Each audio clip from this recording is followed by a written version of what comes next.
I've got good news and bad news. Here's the bad news. Most protein bars are packed with sugar and unpronounceable ingredients. The good news? There's a better option. I'm Will, and I created IQ Bar plant protein bars to empower doers like you with clean, delicious, low-sugar brain and body fuel. IQ bars are packed with 12 grams of protein, brain nutrients like magnesium and lion's mane, and zero weird stuff. And right now, you can get 20% off all IQ Bar products, plus free shipping. Try our delicious IQ Bar sampler pack with 7 plant protein bars, 4 hydration mixes, and 4 enhanced coffee sticks. Clean ingredients, amazing taste, and you'll love how you feel. Refuel smarter, hydrate harder, caffeinate larger with IQ Bar. Go to eatiqbar.com and enter code BAR20 to get 20% off all IQ Bar products plus free shipping. Again, go to eatiqbar.com and enter code BAR20.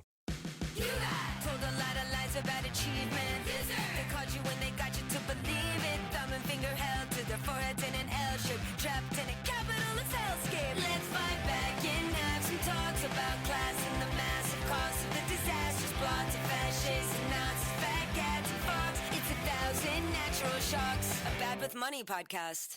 Hello and welcome to 1,000 Natural Shocks, a Bad with Money podcast. I'm your host, Gabe S. Dunn, and today is the day that Fortesa Latifi's book comes out called Like, Comment, Subscribe. It is about family vloggers and child influencers. If you've ever listened to the show, you know that my number 2 out of my top 5 enemies in the world are family vloggers and child influencers, not on the part of the children, but on the part of the parents and families who force these kids, force in the sense that I don't know that they can meaningfully consent, and then also force in terms of force children to be the forefront of internet content. I'm also hosting her book event tonight at Skylight Books, if you happen to hear this in time in Los Angeles. But Fortesa's book was incredibly interesting and also disturbing to me. I have a lot of feelings about children's privacy and children's autonomy as human beings. A lot of this stuff, even if, I was never a child vlogger, my parents never put anything of me on the internet in that way, I do feel a lot of protectiveness over what they shared even within their friend group about me and my life growing up, and a lot of what can be used as bullying material later. And I think parents have to be more mindful than they may even realize about sharing quote unquote funny or cute things about their children that are actually something that their child needs to feel like the parent has their back and that they can trust and have confidence in them. And so Fortesa's research has really spoke to me over the years, and I wanted to celebrate her book coming out by re-releasing her episode. So get her book, like, follow, subscribe, and also please be mindful of what you put online. Be mindful of what you consume, because these are real children, and in my opinion, it's pretty dangerous. And now, without further ado, an expert in something that I think will be studied for decades to come. Hello, and welcome to Bad with Money, a show about finances and feelings where we don't talk down to you. I'm your host, Gabe S. Dunn, and if anyone has been following me for long enough, you know that mommy vloggers and family vloggers are my, I would say, number 3 enemy on my top 5 enemy lists. So I've wanted to talk about this for a long time. So Fortesa, can you introduce yourself and tell us what you do? Yes. Hi, I am Fortesa. I am a journalist. I have bylines in Rolling Stone, the Washington Post, the New York Times, Teen Vogue, all over the place. And my beat is child influencers, mom influencers, family vloggers, that whole world. And really quick, before we jump in, I have to say, I need to know your top 2 enemies if family vloggers are number 3. Well, ticket scalpers, just like people who create fake tickets to concerts and then give them to people, and then the people get to the concert and they don't actually have tickets. They're number 2. I didn't even know that was a thing. Yeah, like fake Taylor Swift tickets and stuff. Like, no, I'm sorry, no, that's horrendous. So that, and then number 1 changes all the time. But like mostly my joke is that number 3 is mommy vloggers, and they stay there. Fake ticket sellers are like number 2 and 4 sometimes, respectively. I mostly just like change it around. But I have been talking a lot about child influencers and that kind of thing because it really stresses me out. And also, like, obviously I was alive before the internet, but my parents were very forthcoming with everyone in their lives about what I was doing as a child, and I hated it. So I can't imagine being on the internet in that way. And I think it triggers like a fight or flight in me or something that's Sure. very personal. So why did you get onto this beat? You know, I've thought about this a lot, and I don't know. How old are you? I'm 36. Okay, so I'm 31, and I really grew up in the time of like 16 and pregnant and teen mom and Mhm. like that kind of stuff on MTV. And then there was like John and Kate plus 8 on TLC. And there were like all these kids that were just like their entire lives were being filmed from like sometimes before they were born. Yep. And I was just like, this is fascinating. I was really interested in that. And then as I kind of found my footing in journalism, I started looking around and seeing that kind of experience of the reality TV kids like replicating itself, but in a much less structured way with Mhm. influencers. And it's not that, you know, you have producers coming in and there's a set and that kind of stuff, but it's the parents are the producers and the home is the set. And I just was like fascinated. Like I just couldn't look away. And I think the best kind of journalism comes out of that thing where you're just like, wait, I cannot stop thinking about this. Definitely. Yeah. I mean, that's why this show exists. Well, how did this all begin? Because it's like the thing of reality TV where you get kind of, you draw a line from Oprah, Jerry Springer to the OJ trial to the Kardashians to, you know, and so how did we get to, oh, you know what? I'm going to make my own reality show of my family and I'm going to produce, because I guess it started probably with blogging and then on Yes. to video. Yeah. Yeah, so it started with the mommy bloggers of the early aughts. So this was kind of like between like 2005 and 2008 is when the mommy bloggers really took off. And it's like so fascinating to think about now. And I've interviewed them for my book, and they really were just like kind of writing into the void. Like they were these educated women who were losing themselves or felt like they were losing themselves in that first year of motherhood, which like, hi, same. Like I feel Mhm. that literally right now. And the way that they were trying to find their way to this new version of themselves was writing these blogs. And they were like, literally just like text blogs on like Blogspot or like Mhm. whatever. And there weren't even photos. Like it's fascinating because now you think of the mom influencers of today and it's all about like what they look like, right? But like back then it was like these women were not influencers in the way that we think of them now. They were writers and they were writing these like incredibly moving and like lengthy missives on like postpartum depression and like what it feels like to resent your husband and like what it's like to have a miscarriage. And it was just like incredible stuff. And then eventually they started really gathering followers, or I guess it would be like views Readers. or, yeah, readers, yeah, on their blogs. And that's when the advertisers came in and saw this, you know, this opportunity. And so they started running like banner ads. And I read about this in Taylor Lorenz's book, Extremely Online. And it's fascinating because when the first mommy bloggers started monetizing their blogs, there was a lot of pushback because I bet. people were like, you're selling out. Mhm. And it's so different from the way that we think about like influencers now. But I will say, and like, I 100% believe that influencers of today and family vloggers, but even influencers in general, would not exist without mommy bloggers.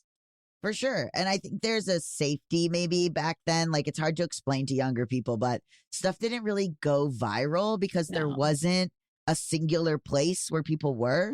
Mm-mm. So, I mean, I would read these blogs, but I had kind of no way, not mommy blogs, but like I would read Sure. nerd blogs. And there was not really a way to know other people who read it. Like there wasn't like a community around it. There No. wasn't like I would be like, this guy is so funny. But Mhm. what would I do? Show it to my dad? Like I didn't Yeah. have a way to like know anyone else who read it or to engage with the person. Like it would never have occurred to me to write to this guy, you know? So Yeah.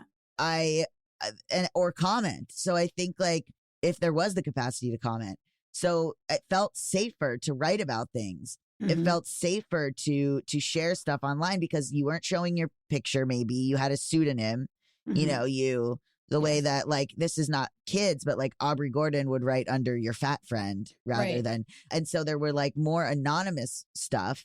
And then if like someone in your real life, quote unquote, found your blog, it was like mortifying. You did not want anyone to find it. Yeah. That was me on Tumblr, even in like 2014. Like I had a Tumblr. My name was Mad Girl F, which is just like, I still stand by that. Like, great username. I remember people in my real life finding it. And I was like, no, dude, that's like my online self. Like, that's like that's a different thing. Or it was almost like a diary, which I know sounds stupid because every single thing you've ever posted can go viral or can be whatever. But like, it was really an online diary, and there was no thought, at least for these people, about like becoming famous from it. No. Well, because there was no, like, there was no framework for that. Like the mommy bloggers were not writing to become famous. Like they were writing because they had to say something, and because they felt so alone, and because no one, especially at that time, no one was talking about the things that these women were talking about. Like now we kind of take it for granted that like moms can like discuss like postpartum depression or like difficulties with breastfeeding or whatever, like feeling resentful. But like nobody talked about this back then. Like it was all very like hush hush. So it was like honestly extremely like radical for these women to be doing this and to be like carving out this space for themselves. And like, I don't know. I like looking back, I'm like proud of them. It was so like authentic, I feel like. Yeah. And they would hide their kids' identities, things like that. And then, so when did it start becoming, I mean, YouTube happens. And then when do we start getting family channels? Yeah. So kind of in like the late aughts and early 2010s is when family channels really started like popping off, and people were able to gain millions of subscribers on YouTube in like really quite what would be considered like a short amount of time. And that was before the market was like so saturated too. So it was like these families were like finding this like incredible success. And then of course Instagram came, and that changed everything. Like when I was talking to the original mommy bloggers for my book, they were like, Instagram changed our jobs from writing to being beautiful and taking beautiful pictures and showing beautiful things. And I think YouTube and Instagram, just by virtue of being, you know, visually based, just changed everything. It's so funny because back in the day of YouTube, things looked kind of janky, and that was kind of fun. And then it got so polished, it was like basically TV. And then now and Instagram as well. And then now I feel, because I was like indie sleaze aesthetic, whatever. Same. And then now, well, you said Tumblr, so yeah. And then now, oh, let's post the outtake photo. Like now it's back to being like, but it's almost more curated than the beginning of YouTube, which was, people say a Wild West, and it kind of was. Yeah. But like posting your family, I think maybe people said, oh, there's reality shows about families, so maybe my family would be interesting. And it was a naivete almost of what the internet really was. I remember, so there was like Shay Carl. Yeah. And were the Ballingers doing stuff? The Ballingers were, one of the original families. I would say that Shay was like, honestly, like the father of family vlogging in a way. And there were the Ballingers. There were, those like original families. There were the Frankies, of course, that came like a little bit later, and that like devolved into something entirely different. But those original families, I mean, made literally millions of dollars. Was there a big, like, I feel like, when did Shay Carl get divorced? Because there was like this big thing where everything was so perfect. I don't think he got divorced, but he had like a cheating scandal. Yeah. Okay. So it was just like, what were they doing originally? Was it just a day in our life, or was it challenges, or? It was kind of both. So it was a day in the life of just like kind of the content that you see on TikTok now of like, watch me get my 8 kids or however many ready for school, because like so many of these families have so many kids because a lot of them are Mormon, and Mormons tend to have a lot of kids. But it was stuff like that. Or it was like, then as YouTube grew, it kind of changed into that. Like one that sticks in my mind is this family that I interviewed who said that one of their most viral videos ever with like tens of millions of views was where the kids like spun a little thing and it landed on a color and they had to only eat that color food for 24 hours. So like green, you could only eat green food for like 24 hours. And like each kid had a different color. So it's like these like kind of silly challenges. Mm-hmm.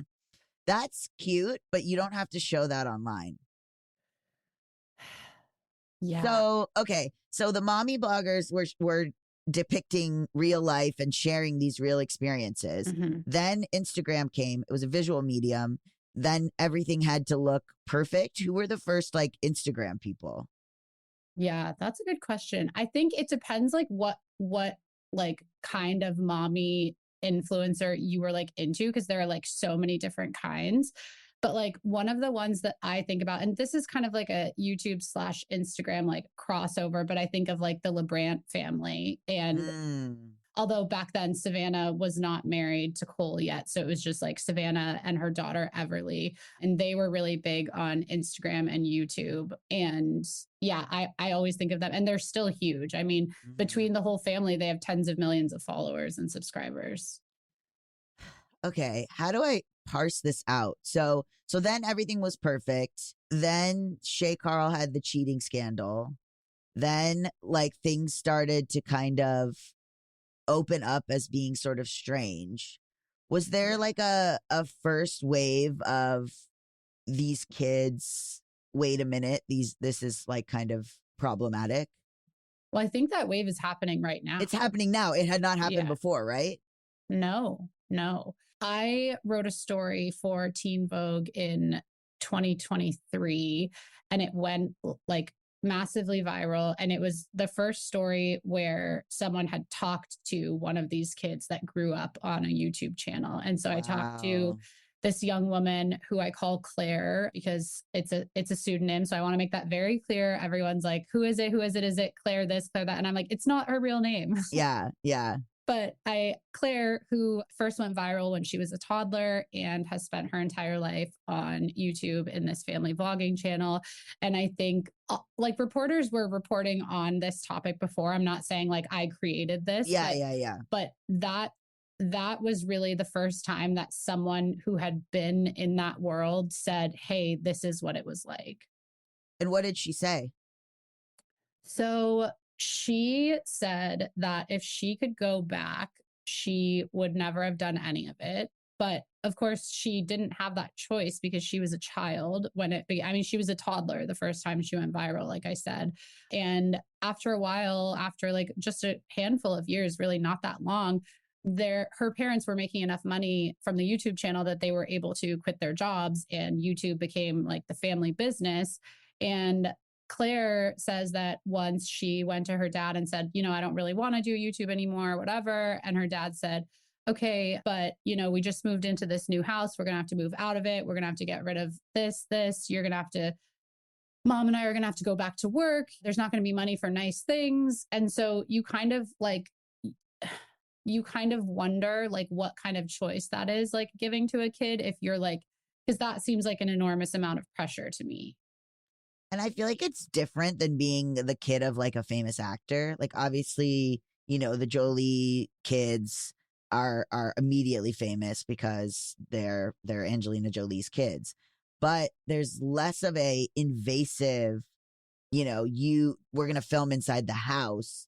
You are like, you wake up and your content, and then, there was. Right. What is initially appealing, or what is appealing to an audience about these families? That is a good question. And I've really looked into it for my book. I've talked to hundreds of fans and former fans.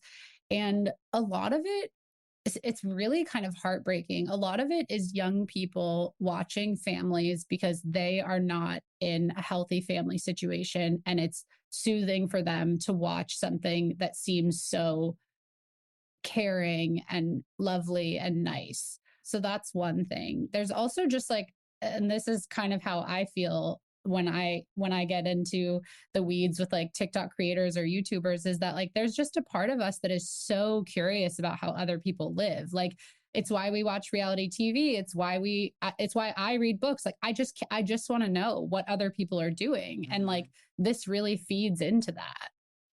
Yeah. And it gives you room to criticize too. Like, Totally. oh, Yeah. that's not what I would do. Every time I see a video of a dog, it's always like millions of comments being like, dogs will die if you do this. And I'm like, oh my God, the dog ate one thing of cereal. Like, calm down. No, But and that's how it is with kids too. Like you yes. post anything about kids, and I mean, I don't post my daughter online for like a multitude of reasons, but like one of them is that I can't have thousands of people like commenting on my parenting, but like you can do the most innocuous thing and people are like, your baby's gonna die, you're a terrible mother, you never should have had kids. Like it's just like, yeah. I mean, and then the other thing is, I do understand the loneliness of wanting to watch a family when people are so isolated and like may not have the gift of that. Right. But okay, the thing is though, is that I get really itchy and antsy about anything with the kids, and especially when they're really young. Yeah. Because I mean, my personal thing is like, I did so many embarrassing things. I have tons of baby videos. I have, a lot of silly videos from when I was a kid. And like, we had just gotten the camcorder when I was born. And there was no indication that anyone other than family would watch these things. Right. And I was mortified that my parents would even like go to synagogue and talk about what I was doing as a kid or what I was doing in the home. Or I had like a super embarrassing moment where my mom shared something with another mom and then that mom told her kid and then the kid was bullying me about it. So whenever I see something where it's a kid crying or a kid doing like I used to have to unfollow. There was like a friend of a friend who I followed who posted a lot about her son. And one video she posted was him on the toilet crying to telling her to stop filming. And she was like, haha, isn't that so funny?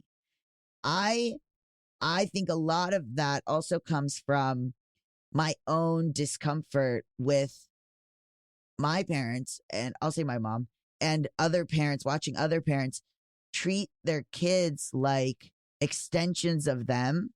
So it's okay to tell or post whatever because you are an extension of me. And also that everything you do is funny and not that of like a real human person. Right. Like taking it seriously. Yeah. Like, oh, it's so funny that you asked for a boundary. It's so funny that you spilled this. It's so funny that you, whatever, these things, or what you said or what you thought. But there's now the thing of they go to school. People can watch all their videos. People can see them being born. People can see, when they told their parents they thought babies came out of the man's pee-pee, like, whatever it is. I guess the incentive is positive attention for having the kid. Well, and my friend told me her kid gets the most views.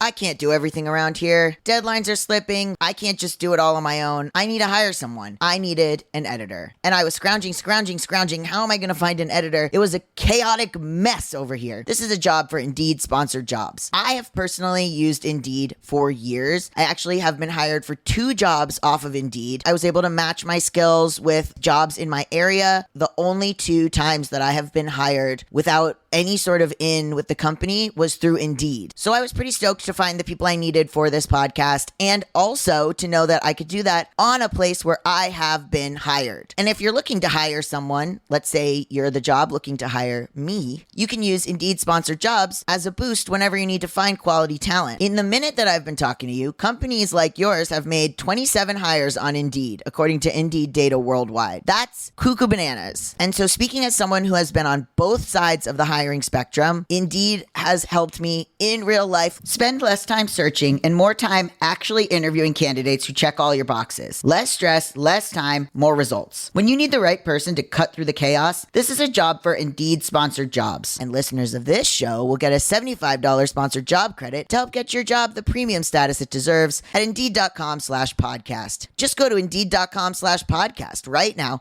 and support our show by saying you heard about Indeed on this podcast. Indeed.com/podcast. indeed.com/podcast. Terms and conditions apply. Need to hire? This is a job for Indeed sponsored jobs. IPVanish protects every device you own. Your phone, your laptop, your smart TV. If it connects to the internet, it should be protected. IPVanish encrypts your connection and masks your IP address, helping keep your browsing private at home and on public Wi-Fi. And with no device limits, one account covers everything. Stream with added privacy, browse securely, connect with confidence. Online protection made simple. Right now, save 83% off the 2-year plan. Get started today at ipvanish.com/audio and take control of your privacy with IPVanish.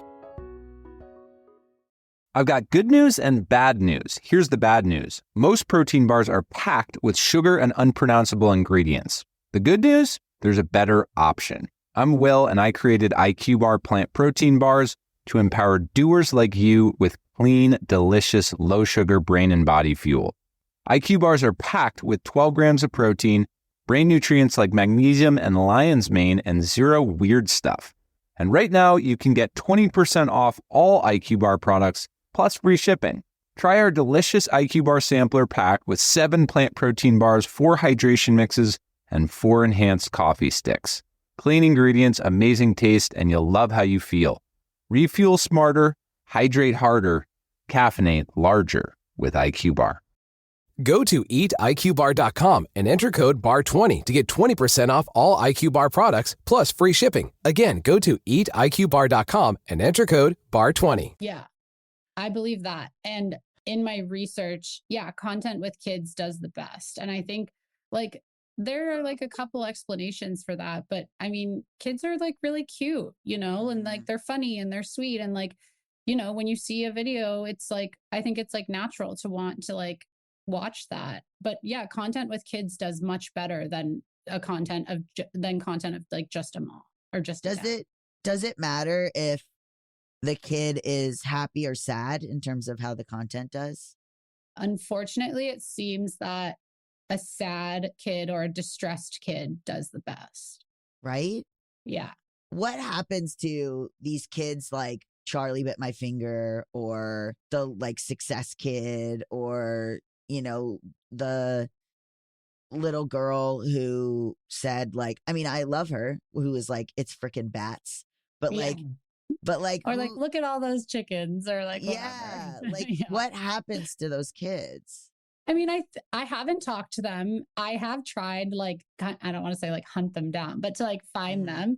But I think with those like one-off viral moments, it's like much easier to kind of just be like, whatever. Cause like when you grow up, like I wouldn't, if I saw the like Charlie Bit My Finger kid, I wouldn't know that that's who it was. You know what I mean? But like these influencer kids, we've literally watched them some since they were like in the womb. And like, if I saw an influencer kid out in public that I've like watched, like I would know them. Right. I guess that's true. I know it's like some of that stuff causes the parents to make more content about the kid, for the kid. And it's probably either a fun fact or deeply embarrassing when others find out that was you. And maybe both. Yeah, maybe both. So let's go back. What was the deal with the Frankies? Yeah. Oh, geez. Okay. So the Frankies were a family in Utah. They were like, I call them family vlogging royalty. They had a channel called 8 Passengers because they had 6 kids. So 6 + 2, 8. Okay. And they were Mormon in Utah, and they did, family content. They did just like the usual family vlogger stuff. Eventually I think it was like in 2020, there were kind of like some rumblings online of like, Ruby, the mother, is like a pretty strict parent and like things are feeling kind of weird. And then there was this video where her son said that as a punishment, he had been like sleeping on a beanbag for months and like wasn't able to like sleep like in his bed, like as a punishment. And they kind of got like, quote, canceled for that. And they posted it of themselves. Yeah. So they thought that was fine. Totally. I mean, it seems like it, right? Because why would you post it otherwise? Now kind of the story has like taken a total terrible turn, and Ruby, the mother, was arrested and charged with aggravated child abuse. And it turns out that she had like fallen into this, like what the family considers to be like this like cult leaders clutches. It's like this whole, I mean, we could have like an entire episode just on them. But when that came out, the charges of child abuse against Ruby Franke, people really took that as evidence that you cannot know what is really going on behind the scenes in family vlogs. And I always say this, like, God willing, that is not the case in other families. Like, I do not want, obviously, like, for that to be the case. But I do think that it showed us that you don't know what's happening behind the camera. Is it abuse because the children are working in like they don't have labor laws, they don't have a union, they're working every single day, everything that happens to them is work, and it's like hard to view it that way because they present everything as so fun and spending family time. But whenever I see videos of, and it's also hard because, like, yes, you want to like have parents who are teaching, or you want representation. Totally. Like this one kid who has 2 gay dads, like, okay, but whenever I see a parent talking with a kid and they've set up the camera and they're talking to the kid about why they're punished and what they've done wrong, and then everyone in the comments is like, such great gentle parenting. I'm like, why is it not enough, in your opinion or research, to just have these moments with your child? Well, that's the question, right? And I think there are a few different answers depending on how you look at it. If you want to look at it totally like either cynically or maybe just without any rose-colored glasses, maybe it's just because of the money and the acclaim and the attention and the followers and the dopamine that comes from people telling you that you're a great parent. Maybe it's because they really do feel this calling to like share their parenting with the world and like help other people become like gentle parents or like whatever it is. You know, I guess it depends how you look at it. But like, it's interesting because my daughter is not even yet 1. And I have noticed that if I'm taking a video of her to like send to my in-laws or to send to my parents, when she notices the camera, it changes something. And I immediately, when she notices it, like put it away because I don't like, and she's not even 1, but it changes her like interaction with me and it like sullies it in a way, is how I feel. And she's a baby. Yeah, I didn't get it, I think, for a while. And because the girl, Allison, who I do a lot of my work with, her sister was very against posting the kids online. Yeah. And I thought that was kind of strange. And this was like when I worked at BuzzFeed and thought everything was content. Yeah. And right. I think it's so unfair and so like what you were talking about, where the parents make this their job. And so to them, it's maybe fun, or they start to see the kids as employees or workers, or get frustrated with them because they need them to do a certain thing, or every family moment is used as content, so you can't really ever relax or trust your parents. Like the meme where you like smash an egg on their head.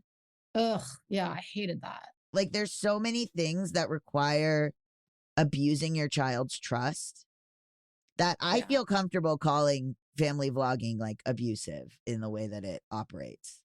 You know, I think that it depends how you view it. And it also, I do think it's important to say that some kids do like this. They want to be influencers. They want to be YouTubers. I've interviewed kids for my book who are like, no, I love this, whatever. And maybe they'll change their mind in the future and maybe they won't. But I do think it's important to note that it's not just 100% like they hate it. And some of them, we've already seen, have grown up and, created their own platforms based on that. And, will never have to have like a 9-to-5 job. But I do think that the lack of boundaries and the conflation of work and life is really, can really affect a child. That's what I'm saying, that they might only think that they like it because it's like a cult. And and that's and the parent, I do hear parents say, well, I put enough money away for them to go to college for free. And like, there are positives, in that way, and the kids get to go to movie premieres and, they Mm-hmm. get to have these fun experiences. But it must also be so isolating for them from their peers, like at school.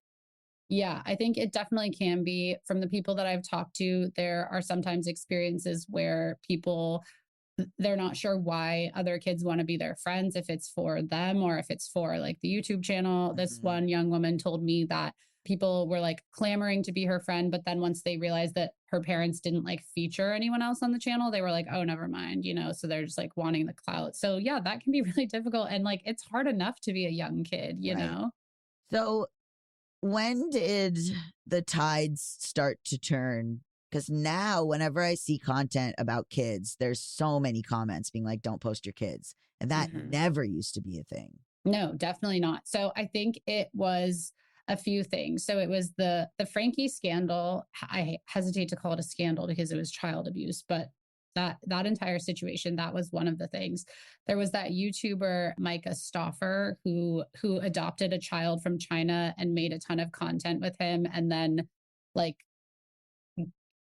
re changed the adoption, and he was adopted by another family. And Rehomed, question mark, question mark, question yeah, mark. question mark, question mark. I'm like trying not to like say Like he's a puppy.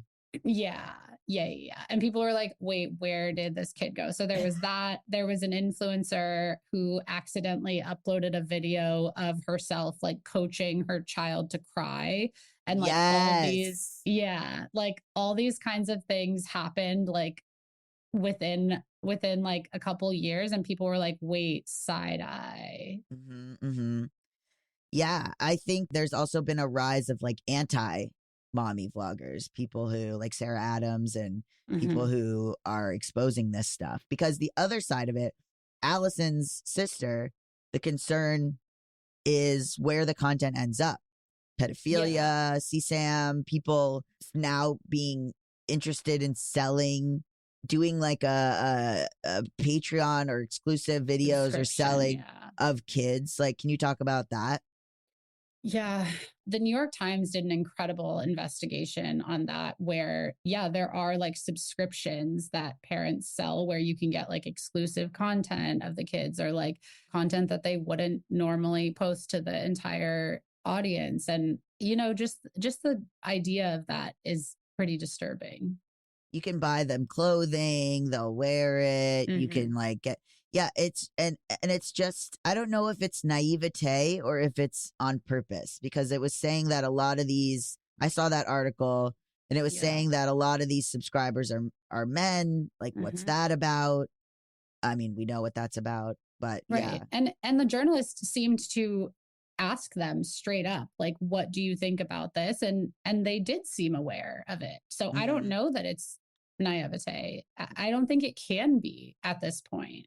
Well, what did they say as an excuse?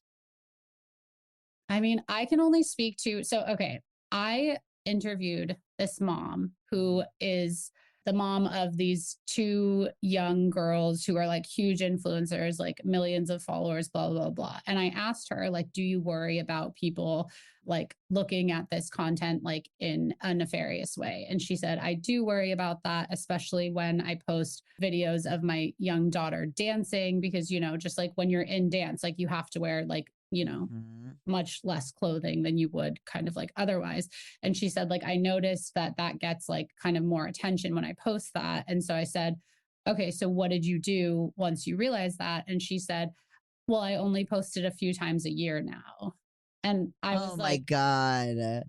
I was just like, okay. And she was like, well, and I've heard this from several vloggers and influencers. We can't let creeps like dictate our lives. Like Oh my God. we can't give in to them. Yeah, And because they're giving you a lot of money. Yeah. So the other thing is, I these shows that are kind of like kids say the darndest things. Well, now I'm thinking about the idea of a child having fans. Mhm. I am not necessarily against like shows like Recess Therapy, but the ways in which a couple of those kids have been adultized and made famous. And I'm like, okay, once they get to a certain age, are people still going to be fans of them? And also, what does it mean to be a fan of a child? Yeah, I know. I don't know. I don't know what it means. And I understand how it's compelling and how it's interesting to like get wisdom from kids or like see what kids are talking about. And perhaps there is more of a structure to a show like that where, kids react or whatever, where the parents are bringing them and they're maybe trying to break into Hollywood or something. But as they age, the parents need to provide a new young one. Yeah. So I don't know if it's just because they're Mormon or if it's because they need to provide more content. I know everyone asks me that. Everyone's like, do you think influencers have babies for content? And like, I've really looked into this. I have to save it for my book. I'm sorry to be that person, but That's like, okay. But it's a fascinating question. And there are a lot of opinions. And babies do better, you were about to say. Babies do better. Yeah. Pregnancy does amazing. Reveals, gender reveals, name reveals. And there's so many sponsorship deals with pregnancy and babies. Like there's just so much. So yeah, babies do better. Toddlers do well. Older kids, not as much. Do the sponsorships, how is it for kids to be doing ads? Like, is there any kind of, I know there's now legislation trying to make sure that they get a cut, or like, what's the changes that have been made there? Yeah. So there's 3 states in the country that have laws regarding the profits of influencer children. So the first was Illinois, the second was Minnesota, and the third was California. Outside of those 3 states, it is the Wild West. Kids can work their entire childhoods, adolescence, and reach the age of 18 and have not a penny set aside for them. And that is legal. It's basically like what it was like before there were child actor laws. Although I will note that the child actor laws are not federal, they're state, and it's not every state. So there are like 17 states, I want to say, that don't even have child actor laws. So people are like, why don't they just like change the child actor laws? And I'm like, dude, they're still like working on that, Yeah. and like it's not. Yeah. Anyway, so there are 3 states that have laws regarding the profits of influencer children. And there are about, I want to say like in the neighborhood of 10 that are either have introduced legislation, similar legislation, or are like considering it. But yeah, only 3 states. Interesting. I mean, do you think they could adapt the child actor laws to fit influencer kids? Like potentially, I hesitate to like answer because I don't know much like about, like I'm not a lawyer, but I will say that in California, they said that the child influencer law is basically the Coogan law, the child actor law for the digital age. And so I do think it like lays like a groundwork. And so, we understand how to protect kids in entertainment to some extent. And so you can kind of like use that. And especially now that there have been 3 laws that have been passed, like other states can kind of piggyback off those laws. And so I think that's really helpful. Like Illinois passing the first law was like huge because no one had done it. And then it was easier for Minnesota. And then it was even easier for California. Yeah. California makes sense because that's the child actor. Yeah. Now there's even pushback on whether kids should be acting, whether kids should be working, because it's not fair that they're working. Right. Even though there are kids, like you said, who really want to do it and who really like love. And I think that's a tough one. But also I know there are a lot of ways in which kids do have, like, I saw Taxi Driver, and then like the way that Jodie Foster, there's scenes in that are like, I cannot believe a child is doing this. Yeah. And so, I think it does probably affect you, but is it paternalistic to like be telling people what they can and can't do? I don't know. Right. Well, it's also like we live in America where people are very hesitant to get in between parents and the choices that they make for their children. Exactly. Yeah. Or I just am worried that these kids don't know anything else. So they live in a world where everything they do could be put online. Everything they tell their parents is public. Everything they, and like, you're right that it is now they are starting to be able to speak about it and to say, I didn't really have a choice. I was born into this. I didn't really have any say on what I did. I didn't know if my parents and I were having a serious conversation, if they were going to post it or if they were going to talk about it. Right. I think that there was, like in the beginning, it was like, okay, we're going to have a username on the internet and we're not going to know who we are. Then it became, we're going to put our whole government name on everything and show our house and say everything. And now I feel like in general, we're going back to a place where it's like, actually don't know anything about me. Yeah, the pendulum is definitely swinging. And I think that's just how culture is. Like, we swing to one side and we go maybe a little bit far and then we swing back. And so we swung into oversharing and sharing everything. And now we're kind of going back into this like element of privacy. And I think the fascinating thing is that you can see this not only with influencers, some of whom created their platforms off of sharing their kids and their parenthood journeys and are not sharing their kids now, but there are also like regular people who are not showing their kids online. And that was never a question like 5 years ago. Like, I always think about my brother, who is like the least online person I know, doesn't show his child online. And I asked him why. And he just said, I just don't see a reason why. Like, why do they need to be on there? And I was just like, it's just fairly interesting to me how it kind of trickles down. Yeah. Why do I need to post them? Where are the photos going? If I want to show people the baby, I can just email them or text them. Yeah. Because that was the other thing, was like, well, I gotta, that's how people get updates on my kid or whatever. Right. It just creeps me out. Yeah, there are a lot of considerations. I think I wrote a story about this for the Washington Post about how regular parents are kind of making this move now. And people told me they're worried about like, yeah, who sees the pictures, where the pictures go. They're worried about just like privacy in general. Like, they just think my child can't consent. And so why am I like making this decision for them and starting this online footprint that they have not consented to?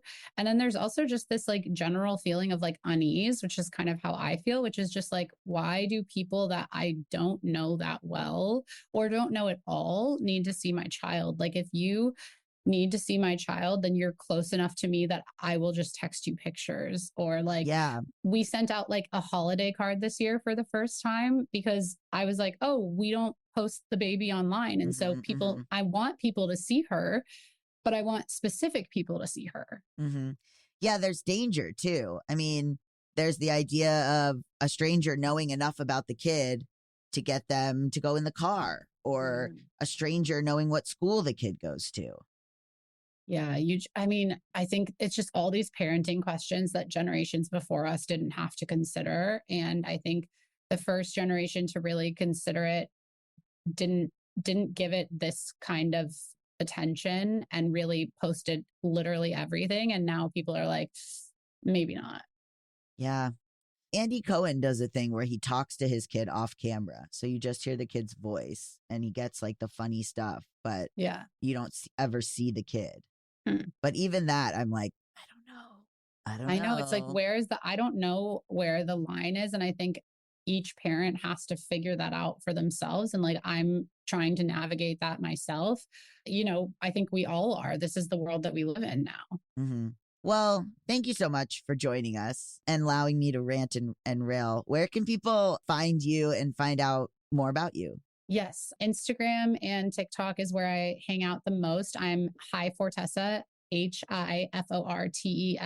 I'm on Substack at What's the Vibe. And if you're interested in this is literally all that I write, talk, make videos about. So just come hang.